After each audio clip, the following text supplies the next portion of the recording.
Hi guys, I've discovered something slightly worrying just came to me a couple of days ago there, and I'll call it now the little brick of anxiety, and that's the portable charger that we carry about. I mean, this innocent long back black brick that saves your phone when it gets down to about 4%, and apparently I've discovered that it can actually set fire to your trousers.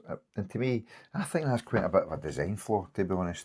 I mean, if something can set fire to your trousers and you're not expecting it, and when you actually go and buy them, I mean, you think that's good. They're never going to run out of battery again. That's really good. However, nobody ever tells you that it can actually double up as an emergency flare.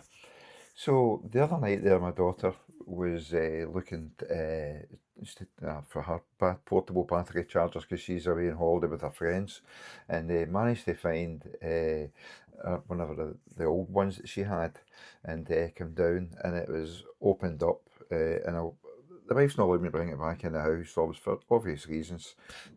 She's a health and safety inspector about the place here, but I'm going to show you the picture of it anyway, of what it looks like. And she's, oh, this doesn't look right. Do you put some? No, you don't put tape around about it. No, no, that's it. It's going out. It's leaving going in the bin.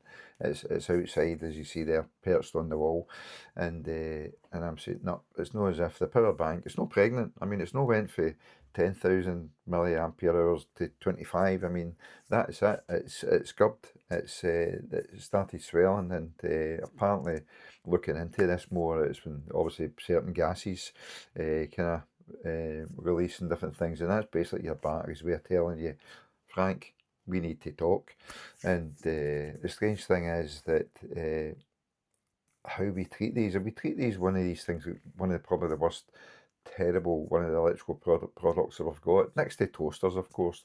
But we end up, we're throwing it about the place, we're going on holiday, it's left in areas where there's a lot of heat and different things, it's thrown in the car, it's thrown in bags, trousers, jacket pockets, you've got your keys, everything else, and we drop them and we sit in them, and that's it. And sometimes people don't put a lot of thought into actually when they actually go to buy them. There might be something it says something like so super happy portable chargers and they're £6.50, and you think, oh, I'm going to get that one there. It's obviously it's got 5 USB ports on it.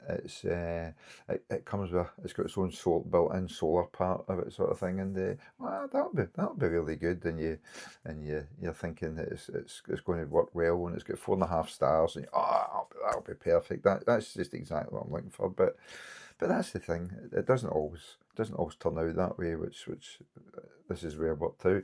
And the problem just came to me is like, so we've got quite a lot of these probably sitting about the house somewhere, like most families. You have one, you then decide you're going to buy a bigger one. You don't throw that one out. It sits away somewhere in the back of a drawer next to all these cables that we've got that we don't know what they're used for. And then when you're really looking for something, then you come across this. And this is how my daughter found that one, which was an old one, because she's got a newer version of it. So eventually that'll probably go the same way. But what the manufacturers are trying to do now, they're trying to actually bring the size of these things down, increase the power and everything else. And what they're trying to do really is increase the power from these. Basically, so it's powerful enough to probably start your car if your battery ran flat. I know that's a bit of exaggeration there, but sort of thing. But you know where I'm going with this. But we're obsessed with the battery percentage that we get for the now, and we're worried about our phone, worried about the percentage. It gets to 20%, and immediately we become like the survivalist Bear Grylls. Right, everybody, don't touch the phone. That's it. We're turning down the brightness. We're turning off Wi-Fi, Bluetooth, location services are turned off, and suddenly your £1,000 phone is basically just like a Casio calculator for 1987, and that's it. And then somebody turns up and says, "Oh, I've got a power bank here," and oh, the relief in everybody's face, and it's as if somebody's arrived with a defibrillator, and that's it, clear. Just, oh, I've got 37%, and that's it, and people go on their life again. I mean, oh, that's the way it is.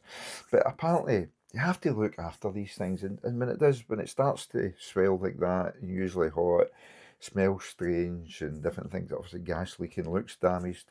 That's probably time to think about, let's not try and get another couple of charges out of it. That's time to think, let's think safety. Let's get it out of the house and let's get it actually disposed of safely. And putting it in your household bin, recycling bins, isn't the way. You need to be taking it to your nearest, obviously, um, recycling place, which you've then got to carry it in the car, which is a worry if you've got a bit of a drive sort of thing. So that's something else maybe you need to look into. But that's the way it is. But you've just got to make sure that you deal with it safely. And people actually, don't get me started on the other things people do.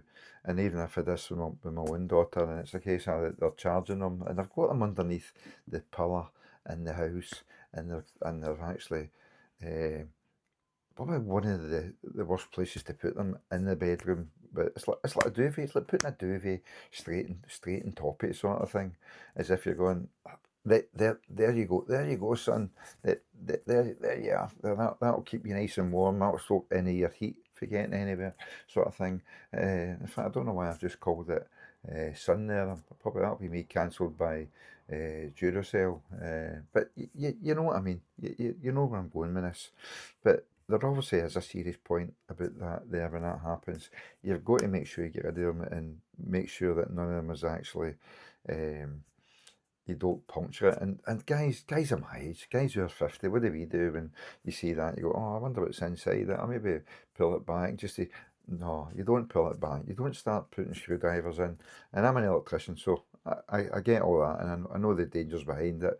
But then again, you don't need to be an electrician to appreciate there's a lot of dangers with these. But again, the portable chargers, they do give you peace. They do give you peace of mind. But I mean, I'm now when I plug mine in, I'm looking at mine's like a suspicious toaster. I'm kind of plugging it in, and I'm going 42%, 43%, and power bank temperature. And is it normal? There's no smoke, and then you go, yep, that's it. Another successful day in modern technology. So yes, carry a portable charger, buy a decent one, look after it. Treat it the way you treat the wife. Treat it with a bit of respect. That's the way you should be looking after it. Treat it the same way. And remember, if it suddenly expands, it's not upgraded itself. It's not that intelligent. It might say, oh, it's an intelligent portable. It's not that intelligent. It's not actually a way actually upgrading itself. So when that happens, it's time for it to retire. Back on the retirement theme here, guys, obviously. But it's time to retire it, preferably before it retires you. Okay? Cheers, listening. Thanks very much.